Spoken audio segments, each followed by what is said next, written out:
കേൾക്കുകയാണ്. തുടക്കം തൊട്ടിട്ട് ഈ കമ്മ്യൂണിസ്റ്റുകാരെ പറ്റി ഇങ്ങനെ കുറ്റം പറഞ്ഞുകൊണ്ടിരിക്കുകയാണ്.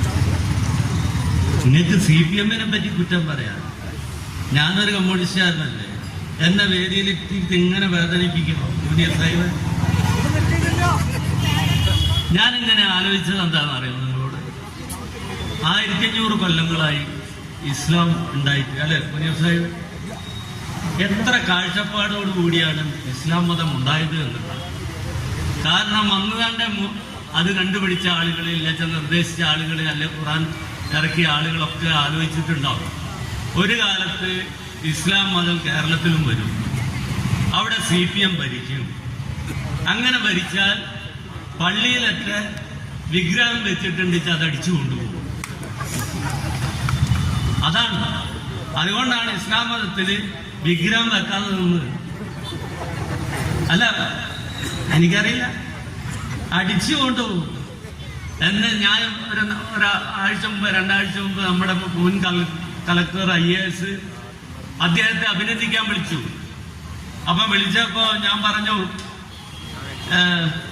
സർ നല്ലൊരു ചുമതലയാണ് ഏറ്റെടുത്തിട്ടുള്ളത്, വളരെ ചുരുക്കം ആളുകൾക്ക് കിട്ടുന്നതാണ് എന്നൊക്കെ പറഞ്ഞപ്പോൾ ഞാൻ തമാശയായിട്ട് പറഞ്ഞു, സാർ ശ്രീകോവിലിന്റെ ഉള്ളിലൊന്ന് കയറണം, എന്നിട്ട് അവിടെ അയ്യപ്പന്റെ എല്ലാ ഭാഗവും ഒന്ന് തപ്പണം, ഏതൊക്കെ ഇനി ബാലൻസ് ഉണ്ട് ഇവരടിച്ചു കൊണ്ടാവാത്തത് എന്ന് ആലോചിക്കുന്നു. കമ്മ്യൂണിസ്റ്റുകാരെ എന്ന് പറഞ്ഞ് നടക്കുന്ന ആളുകളോട് ഞാൻ പറയാം, ഈ ഇരിക്കുന്ന ലീഗുകാർക്കും കോൺഗ്രസ്സുകാർക്കും ഒക്കെ കമ്മ്യൂണിസ്റ്റുകാരെ പറ്റിയിട്ട് അവർക്ക് വ്യത്യസ്ത അഭിപ്രായം ഉണ്ടാവും. പക്ഷെ അവർ പറയാറില്ല അവൻ ഒരു കള്ളനാണെന്ന്. ഇന്ന് നിങ്ങളത് പറയിപ്പിച്ച് അങ്ങേയറ്റം പറയിപ്പിച്ചു. ലോകത്തെ മലയാളികൾ തലയെത്തി നിൽക്കുകയാണ്. ശബരിമല എന്ന് പറയുന്നത് ചെറിയ സാധനമല്ല, ഒരു മതേതരത്വത്തിന്റെ സ്ഥാപനമാണ്. അവിടേക്ക് ഇന്ത്യൻ പ്രസിഡന്റ് കയറി വന്നപ്പം 18-ാം പടി കയറുന്നേക്കാട്ടും മുമ്പേ ആദ്യം ബാബർസ്വാമിയെ തൊഴുതിട്ടാണ് കയറിയത്. രാഘവേട്ടൻ സ്ഥിരമായി ശബരിമലയ്ക്ക് പോകുന്ന ആളാണ്. ശബരിമലയിൽ ഹിന്ദുവിന് കയറാം, ക്രിസ്ത്യാനിക്ക് കയറാം, മുസ്ലിമിന് കയറാം, വേറെ ഏതെങ്കിലും മതമുണ്ടെങ്കിൽ അവർക്കൊക്കെ കയറാം. ഇത്രയൊരു നല്ല ഭാവന ലോകത്തുണ്ടോ? അതാണ് നിങ്ങൾ നശിപ്പിച്ചിട്ടുള്ളത്.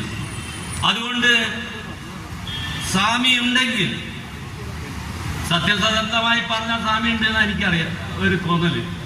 കാരണം 34 കിലോ കൊടുത്ത് സ്വാമിക്ക് സ്വർണം പൂശാൻ ആരും പറഞ്ഞിട്ടില്ല. കിങ്ഫിഷറുകാരനാണ് ഇത് സ്വർണം പൂശിയത്. അന്ന് തൊട്ടിട്ട് അവന്റെ നാശം തുടങ്ങി. കാട്ടിൽ പോയിരുന്ന് സ്വസ്ഥതയോടുകൂടി ഇരിക്കാനും തന്നെ